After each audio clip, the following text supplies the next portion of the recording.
Good morning friends, welcome to Margi Morning. In today's session, we are going to cover some current bits from The Hindu, Indian Express and some regional newspapers. So let's start with this session. First of all, we will cover some important news from The Hindu newspaper, today's The Hindu newspaper. तर सगळ्यात पहिले जर आपण बघितलं तर सगळ्यात पहिली महत्त्वाची बातमी आजच्या न्यूजपेपरमधली notice to Haryana government over panchayati Raj act की एकदम रिजनल लेवलला जाऊन जर एखादी बातमी आपण बघितली तर हरियाणा गव्हर्नमेंटला नोटीस दिली गेलेली आहे ओव्हर पंचायती राज ॲक्ट. मग काय एक्झॅक्टली इश्यू झालेला आहे तर there are some amendments to Haryana panchayati Raj act 1994.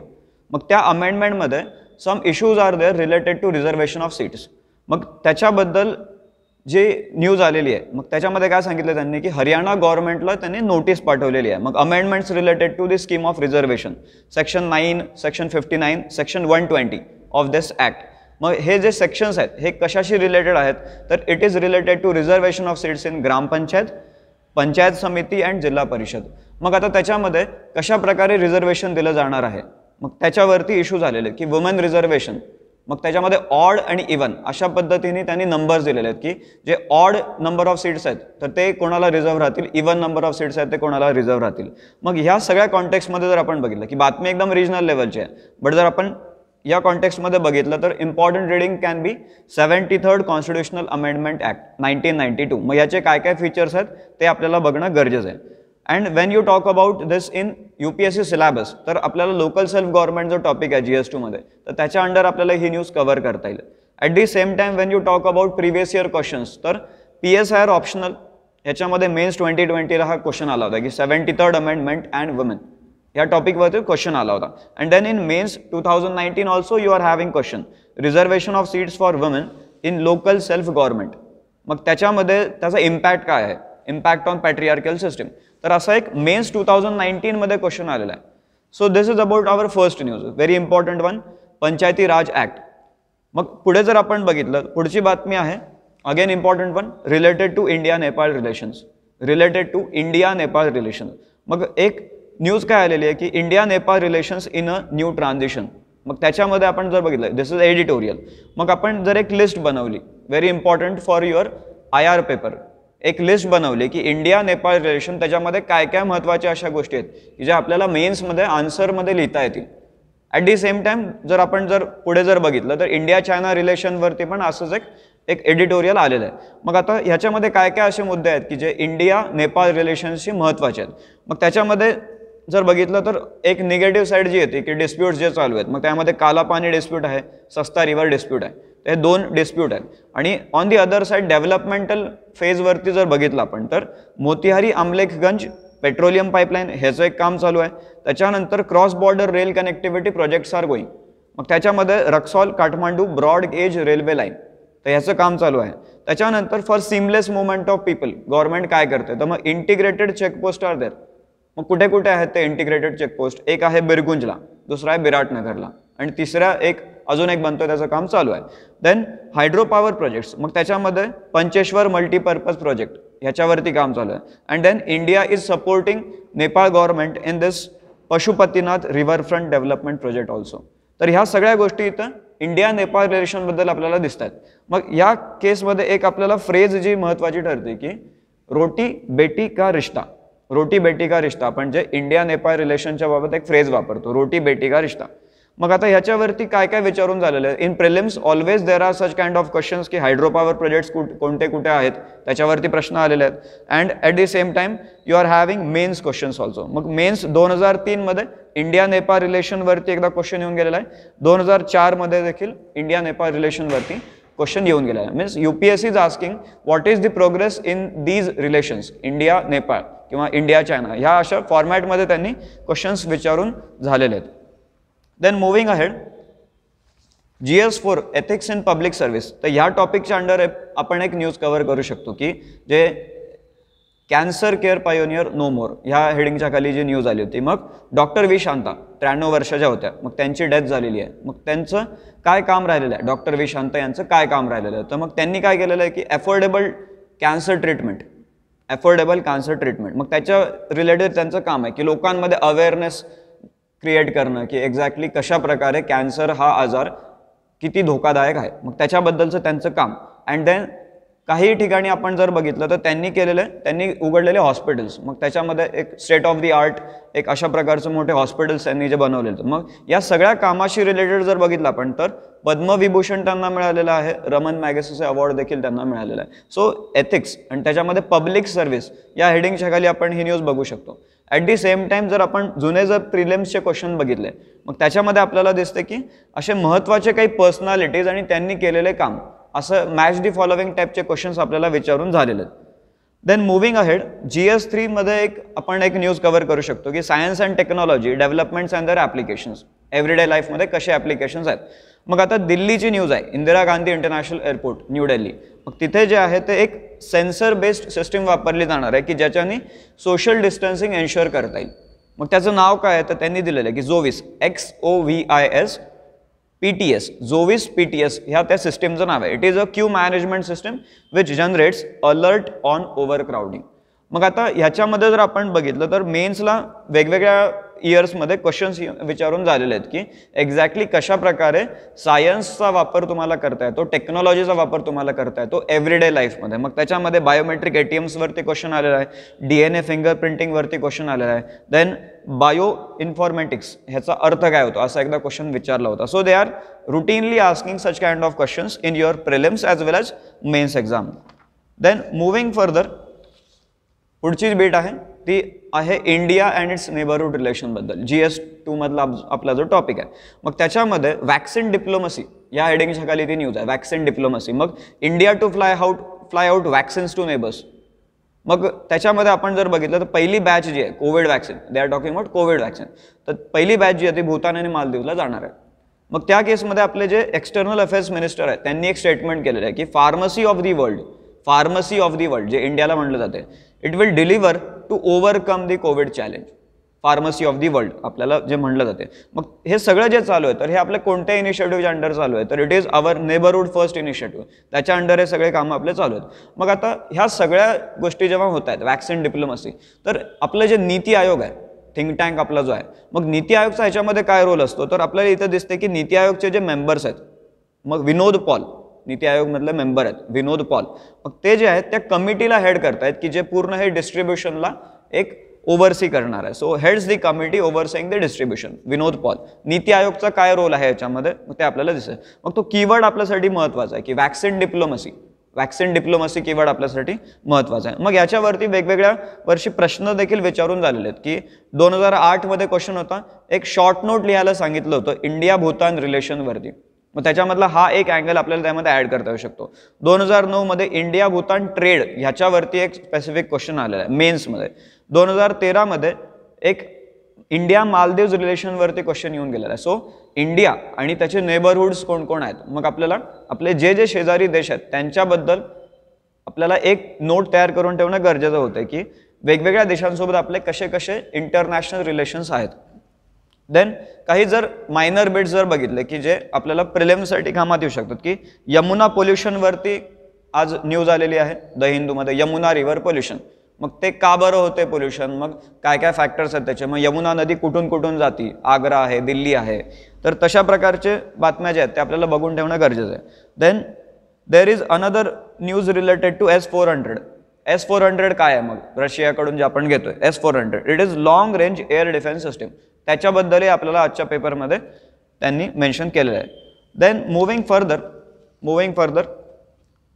GS3 मध्ये science and technology development and applications ह्याच्यामध्ये अजून एक महत्त्वाचं एक एडिटोरियल आलेलं आहे आजच्या द हिंदूमध्ये. मग त्यांनी टायटल काय दिलेलं आहे, the threat of deep fake, DEEPFAKES, we need AI back technologies tools to detect the unreal, अशा हेडिंगच्या खाली ती न्यूज आहे. मग आता याच्यामध्ये सगळ्यात पहिले समजून घेणं गरजेचं आहे की what is this deep fake ह्या शब्दाचा अर्थ काय होतो. मग त्यांनी काय सांगितलेलं आहे की इट इज सिंथेटिक मीडिया. शब्द बघा, सिंथेटिक मीडिया म्हणजे अशी media that are either manipulated or wholly generated by artificial intelligence. म्हणजे अशा प्रकारचं मीडिया सोर्स जो कम्प्लिटली मॅनिप्युलेट आहे किंवा जनरेट केला गेलेला आहे बाय आर्टिफिशियल इंटेलिजन्स. मग त्या केसमध्ये काय इश्यू होतो येतं की AIचा आपण पॉझिटिव्ह साईड दरवेळेस बघतो, मग what is the other side of AI. मग त्याच्यामध्ये त्यांनी सांगितलं की artificial intelligence is use to fabricate audio, video, text etcetera, की ज्याच्यामुळं मिसइन्फॉर्मेशन आणि डिसइन्फॉर्मेशन स्प्रेड होऊ शकते. So that is the other side of AI. मग आता याच्याशी रिलेटेड जर आपण बघितलं, इंडियामध्ये आपल्याला काय करणं गरजेचं आहे? We need stronger regulations. मग त्या केसमध्ये आपले एक्झिस्टिंग जे रेग्युलेशन्स आहेत, IPC असेल किंवा मग आपला IT ॲक्ट आहे 2000चा, त्याच्यामध्ये सायबर क्राईम रिलेटेड काही गोष्टी दिलेल्या आहेत. But still we need some better and stronger regulations related to artificial intelligence. मग आता आपण जर याच्यामध्ये बघितलं तर एक डीप फेक ह्या टर्मशी रिलेटेड प्रिलिम्समध्ये क्वेश्चन फ्रेम केला जाऊ शकतो. At the same time in essay, UPSC एसे मध्ये आपल्याला हे विचारून झालेले आहेत की 2019 मध्ये आर्टिफिशियल इंटेलिजन्सवरती एसे आलेला आहे. देन इन 2016 अँड 2016 मध्ये आणि 2000 मध्ये सायबर सिक्युरिटी ह्या थीमच्या रिलेटेड एसे आपल्याला विचारून झालेले आहेत. This is about science and technology development and their applications. And then next important editorial page वरती द हिंदू मध्ये आलेलं आहे की एक नवीन मूवी येतोय, न्यू मलयालम मूवी, त्याचं नाव आहे great Indian kitchen. Very interesting one, great Indian kitchen. मग त्या न्यूजचं टायटल काय होतं? कुकिंग अप अ स्टॉर्म. याला आपण आता समजा म्हणलं की वुमेन रिलेटेड एखादा एसे येतोय तर त्याच्यामध्ये आपल्याला हे इन्क्लूड करता येऊ शकतं. And at the same time society, GS1 मध्ये सोसायटी टॉपिकच्या अंडर आपल्याला घेता येईल. मग ह्या मूवीची थीम काय आहे? It is about a story, it is a story of woman. मग woman's unending list of task.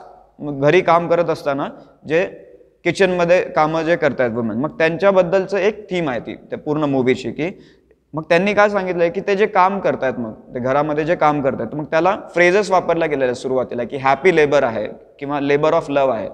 की at the start you are having this kind of perception, the kid is happy labor or labor of love, but slowly it is realization then की नंतर एक realisation झालेलं आहे की the bride, म्हणजे त्या movie मधली जी ब्राईड दाखवली आहे, slowly the bride realises that she is trapped in and unacknowledged, unrewarding and unshared. 3 शब्द महत्वाचे आलेले आहेत की अनएक्नॉलेज, की त्याला एक्नॉलेजमेंट नाही मिळत आहे, किंवा अनरिवॉर्डिंग आणि अनशेअर्ड काइंड ऑफ सिसिफियन टॉईल.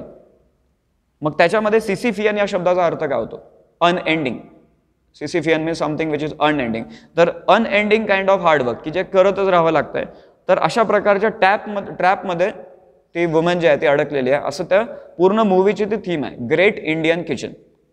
मग तुम्ही ह्याला जे आहे ते एसेमध्ये मेन्शन करता येऊ शकते, किंवा एक वुमेन रिलेटेड जर एखादी थीम आली सोसायटी GS1 मध्ये, तर त्याच्यामध्ये आपल्याला हे कामाचं ठरू शकतं. And similar kind of theme was there in another movie called Thappad नावाची मूवी आली होती. त्याच्यामध्ये पण अशाच प्रकारची एक थीम त्याच्यामध्ये दाखवली गेली. म्हणजे मूवीज थ्रू आपल्याला कसं बघता येईल ह्याला की वुमेन रिलेटेड इश्यूज, अँड मग मूवीज थ्रू आपल्याला त्याच्यामध्ये कसं इंटरप्रिटेशन आपलं बनवता येऊ शकतं, तर त्याच्याबद्दल ही बातमी होती. देन मुव्हिंग फर्दर, पुढची बातमी आहे wild elephant caught in fishing nets rescued. मग आता आपल्या GS3 मध्ये एन्व्हायरमेंट कन्झर्वेशन या टॉपिकच्या अंडर आपल्याला बघता येईल की वाईल्ड एलिफंट फिशिंग नेट्समध्ये अडकले होते आणि त्याला रेस्क्यू केलेला आहे. मग आता दरवेळेस आपण म्हणतो की there is human animal conflict going on. मग in this case you are having other side. मग असे खूप वेळेस आलेले आहेत ना की एखादा समजा जर म्हणलं की एखादा बिबट्या आहे, तो एखादा खड्ड्यात पडलेला आहे खाली, मग लोकांनी त्याला वरती काढले, त्याला वाचवलेलं आहे. अशा पद्धतीच्या आपल्याला बातम्या कंटिन्युअसली बघायला मिळतात. सो देर आर 2 साइड्स की एक बाजू आपल्याला दिसते की there is conflict going on the other side you can see there is cooperation also. मग आता ह्या केसमध्ये आपल्याला हे कुठली बातमी होती, तर बंडीपूर टायगर रिझर्व जे आहे कर्नाटकामधलं, तर तिथली बातमी होती. मग त्या कॉन्टेक्स्टमध्ये आपल्याला भारतामध्ये कोणते टायगर रिझर्व्स आहेत, प्रोजेक्ट टायगरच्या अंडर काय काय आपल्याला बघायला मिळते, तर ते एकदा बघून ठेवणं गरजेचं आहे. मग आता याच्यावरती रुटीनली क्वेश्चन्स आलेले आहेत की पर्टिक्युलर टायगर रिझर्व कुठे आहे. फॉर एक्झाम्पल 2018 मध्ये पक्के टायगर रिझर्ववरती विचारून झालेले. तसंच प्रिलिम्स 2020 मध्ये वेगवेगळ्या ॲनिमल्स आणि त्यांचे हॅबिटेट यांच्याबद्दलचे क्वेश्चन देखील विचारून झालेले. फॉर एक्झाम्पल मस्क डिअर किंवा स्वॅम्प डिअर यांच्यावरचे क्वेश्चन विचारून झालेले. देन मुव्हिंग फर्दर, पुढचा टॉपिक आपला जो आहे तो GS2 मध्ये आपण याला काउंट करू शकतो. मग टायटल काय होतं न्यूजचं, budget session to have question hour. मग आधी जो क्वेश्चन आवर जो होता मागच्या मॉन्सून सेशन मधला, तो सस्पेंड केला गेला होता ड्यू टू COVID-19, आणि त्याच्यामध्ये बऱ्यापैकी डिबेट्स झाले होते मग हे सस्पेंड केलं पाहिजे का. मग आता आपलं हे कोणत्या सिलेबसच्या अंडर आपण हे घेऊ शकतो की GS2 मध्ये पार्लमेंट अँड स्टेट लेजिस्लेचर, मग त्यामध्ये structure, functioning and conduct of business parliament मधला, तर त्याच्यामध्ये हे आपल्याला काउंट करता येतं. मग आपल्याला बेसिक गोष्टी ज्या बघणं गरजेचं आहे याच्यामध्ये की what is this question hour. Question hour या फ्रेजचा, या टर्मचा अर्थ काय होतो, आणि what are the various kind of instruments which are used for parliamentary scrutiny. Parliamentary स्क्रुटिनीसाठी कोणते कोणते इन्स्ट्रुमेंट वापरले जातात आणि मग as it is mains 2003 and mains 1987 तर या 2 वर्षी आपल्याला हा प्रश्न विचारलेला दिसतो परीक्षेमध्ये की discuss parliamentary control over executive. मग या सगळ्या ज्या गोष्टी येतात त्यामध्ये की क्वेश्चन आवर आहे अँड अदर इन्स्ट्रुमेंट्स. मग प्रिलिम्समध्ये डायरेक्टली 2017 मध्ये याच्यावरती क्वेश्चन देखील विचारून झालेला आहे की पार्लमेंटरी कंट्रोल कशा प्रकारचा आहे. And then when you talk about some minor things की द हिंदूमध्ये ज्या मायनर गोष्टी आलेल्या आहेत मग त्याच्यामध्ये आधीच्या काळामध्ये UPSCने असे प्रश्न विचारलेले आहेत की वेगवेगळ्या इन्स्टिट्यूट आणि त्याचे हेडक्वार्टर कुठे आहेत, मॅच दी फॉलोविंग. मग तसं जर आपण बघितलं तर CSIRचं एक इन्स्टिट्यूट आहे, advanced materials and processes research institute. आता ही इन्स्टिट्यूट कुठे आहे, मग इट इज इन भोपाळ. त्याच्यावरती आता जुने पेपर जर बघितला पण त्याच्यामध्ये क्वेश्चन विचारून झालेले आहेत. अँड देन इंटरनॅशनल लेवलवरती जर काही लोकेशन्स आपण बघितले, सम इम्पॉर्टंट लोकेशन्स, तर आपल्याला वेस्ट बँक न्यूजमध्ये आलेलं आहे, वेस्ट बँक. मग त्याचं मॅप लोकेशन जे आहे ते बघणं गरजेचं आहे. अँड देन दारफूर, सुडानमध्ये दारफूर नावाची जी जागा आहे, तर ह्या 2 जागा न्यूजमध्ये आल्या होत्या की ज्याच्यावरती UPSCने 2018 मध्ये, 17 मध्ये, 16 मध्ये वेगवेगळ्या प्रकारे प्रश्न ह्याच्यावरती विचारलेले आहेत. देन मुव्हिंग फर्दर, हे झाले द हिंदूमधले. आता पुढे जर आपण बघितलं इंडियन एक्सप्रेसमध्ये काय काय महत्त्वाच्या गोष्टी आलेल्या आहेत. मग आता GS1 मध्ये आपण जर फिजिकल जॉग्राफी हा टॉपिक बघितला, डिस्ट्रीब्युशन ऑफ नॅचरल रिसोर्सेस हा टॉपिक बघितला किंवा अर्बनायझेशनमध्ये त्याला काउंट करता येईल की बातमी काय आली होती इंडियन एक्सप्रेसमधली, एकदम लोकल लेवलची बातमी होती. Rain water in Pune region alkaline in nature according to a study, की पुण्यामधलं जे रेन वॉटर आहे ते अल्कलाइन आहे. मग आता हे कोणाची स्टडी होती तर इंडियन इन्स्टिट्यूट ऑफ ट्रॉपिकल मेटिओरॉलॉजी. मग ह्याचं मिनिस्ट्री कोणती आहे ते आपल्याला बघणं गरजेचं आहे की ही कोणत्या मिनिस्ट्रीच्या अंडरची इन्स्टिट्यूट आहे. मग आता एक्झॅक्टली ह्यांनी स्टडी कुठे केला होता पुण्यामध्ये, तर सिंहगड आणि पाषाण या 2 भागामधला तो स्टडी होता. मग त्याच्यामध्ये स्टडी करताना त्यांना काय लक्षात आलेलं आहे की इथे जे रेन वॉटर आहे तर त्याच्यामध्ये हार्मफुल लेवल्स कमी आहेत केमिकल्सच्या की जे ॲसिड रेनला कॉन्ट्रीब्यूट करू शकतात. मग आता ह्याचं काय रिझन असू शकतं तर अल्टिट्यूड फॅक्टर त्यांनी डिस्कस केला होता त्याच्यामध्ये की अल्टिट्यूड. मग सिंहगड जे आहे त्याचं अल्टिट्यूड जास्त असल्यामुळे तिथं हेवी रेनफॉल होतोय and acidity is getting arrested because of that. And that's why तिथे जे आहे ते अल्कलाइन प्रकारचं रेन वॉटर आहे असं या स्टडीमध्ये सांगितलं गेलं होतं. So related to that acid rain. मग ॲसिड रेन कोणत्या कोणत्या केमिकल्समुळे होते त्याच्यावरती UPSCने एकदा क्वेश्चन विचारला आहे प्रिलिम्समध्ये. सो तो क्वेश्चन आपल्याला बघणं गरजेचं आहे. मुव्हिंग फर्दर, एक बिड आली होती रिलेटेड टू ग्रामपंचायत. ग्रामपंचायतचे रिसेंट जे इलेक्शन्स झालेले आहेत मग त्याच्यामध्ये 2 वेगवेगळ्या सिच्युएशन्स त्यांनी सांगितलेल्या आहेत की एक आहे की the participation of youth in politics, participation of youth in politics. मग त्याच्यामध्ये स्पॅनिश युनिव्हर्सिटीमधून PhD करून आलेली एक महिला आहे आणि त्यांनी जे आहे ते ग्रामपंचायत पोल जिंकलेले आहेत हिंगोली विलेजमध्ये. म्हणजे the kind of participation you can see here की स्पॅनिश युनिव्हर्सिटीमधून PhD आणि मग ग्रामपंचायतचे इलेक्शन लढलेले आहेत हिंगोली मधल्या एका गावामध्ये. आणि दुसरी जर बाजू बघितली, दुसरे एक बेट बघितलं तर how vulnerable sections are entering in to mainstream politics. मग त्याच्यामध्ये transgender candidate elected from Bhadli Budruk gram panchayat, जे जळगाव डिस्ट्रिक्टमधलं ग्रामपंचायत आहे, तर तिथून ट्रान्सजेंडर कॅन्डिडेट निवडून आलेले. मग ह्या अशा काही बातम्या आहेत की ज्या आपल्याला इन्क्लुजनबद्दल दाखवतात की कशा प्रकारे पॉलिटिक्समध्ये लोक इन्व्हॉल्व्ह होतात. अँड मुव्हिंग फॉरवर्ड, पुढचं जर आपण बघितलं इंडियन एक्सप्रेस आपण बघतोय, मग त्याच्यामध्ये पुढची जर बातमी बघितली तर एक GS3 मध्ये बँकिंग जो टॉपिक आहे आपला इकॉनॉमी बँकिंग, त्याच्यामध्ये बातमी आलेली की टू बिग टू फेल, जे आपण फ्रेज वापरतो टू बिग टू फेल. मग त्याच्यामध्ये कोणत्या कोणत्या बँक्स येतात की अशा कोणत्या बँक्स आहेत की ज्या टू बिग टू फेल कॅटेगरीमध्ये येतात. मग SBI, ICICI bank, HDFC bank, तर यांना या कॅटेगरीमध्ये रिटेन केलं गेलेलं आहे.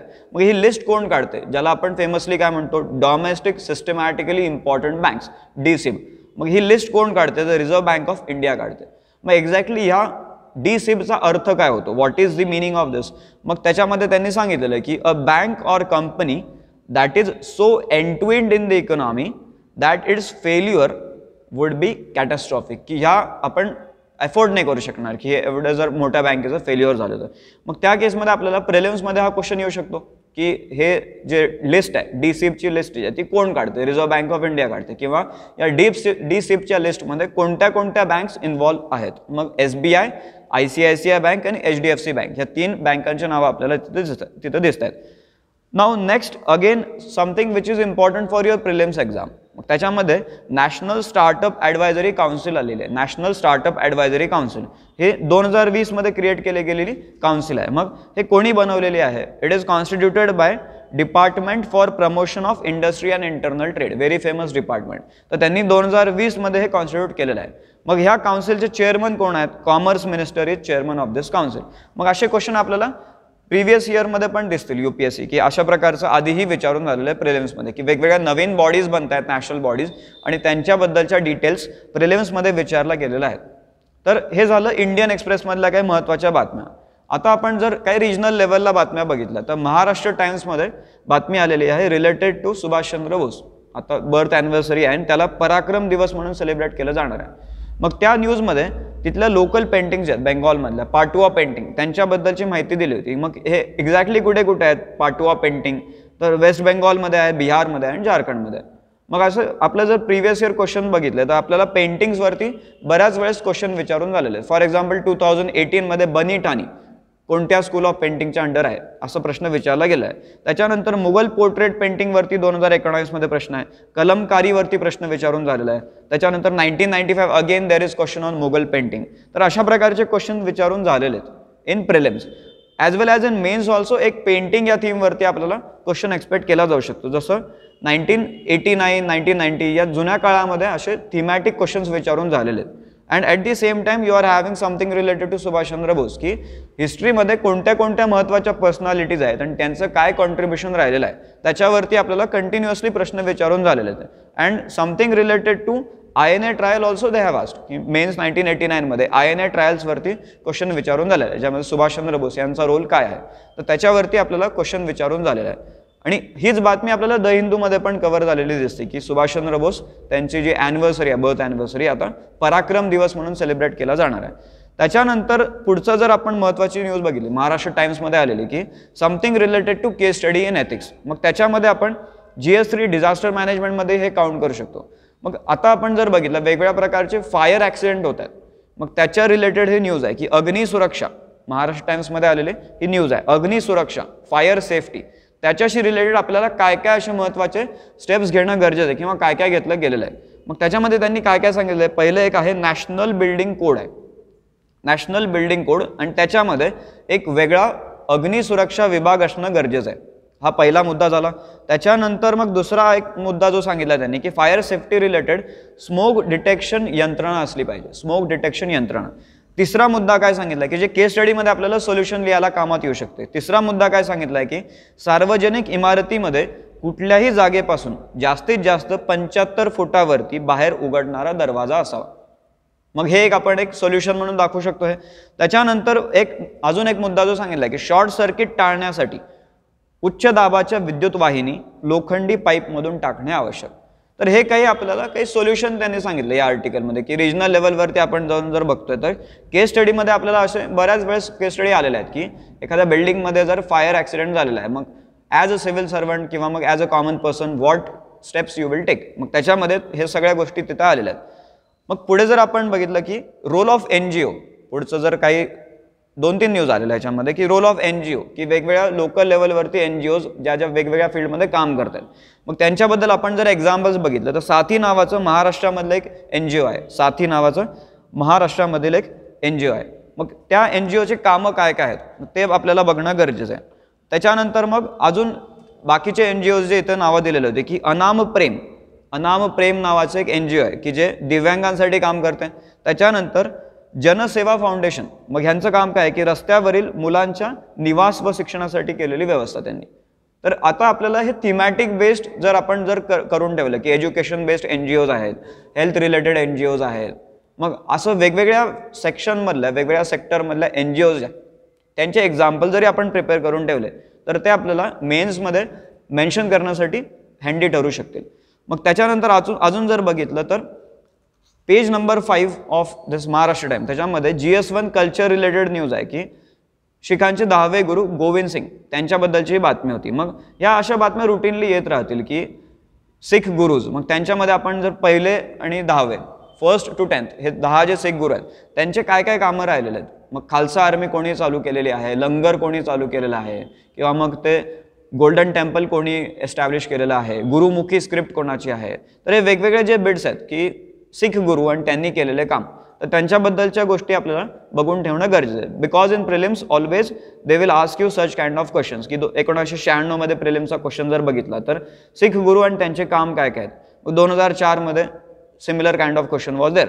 मग त्याच्यानंतर mains 2009 a dedicated question is there related to Guru Gobind Singh. मग या सगळ्या गोष्टी ज्या आहेत त्या आपल्याला बघून ठेवणं गरजेचं आहे. Because it is specifically important की प्रिलिम्समध्ये आपल्याला क्वेश्चन त्याच्यामध्ये येऊ शकतील की सिख गुरूंचे काय काय कामं राहिलेले. So in this way this is about your regional newspaper. त्याच्यामध्ये आपण काय काय बघितलं की द हिंदू, त्याच्यानंतर Indian Express and some regional news from Maharashtra Times. तर ह्या झाल्या आजच्या काही महत्त्वाच्या बातम्या. सो पुढच्या आपल्या काही सेशन्समध्ये आपण अशाच काही बातम्या पुन्हा कव्हर करू. थँक्यू.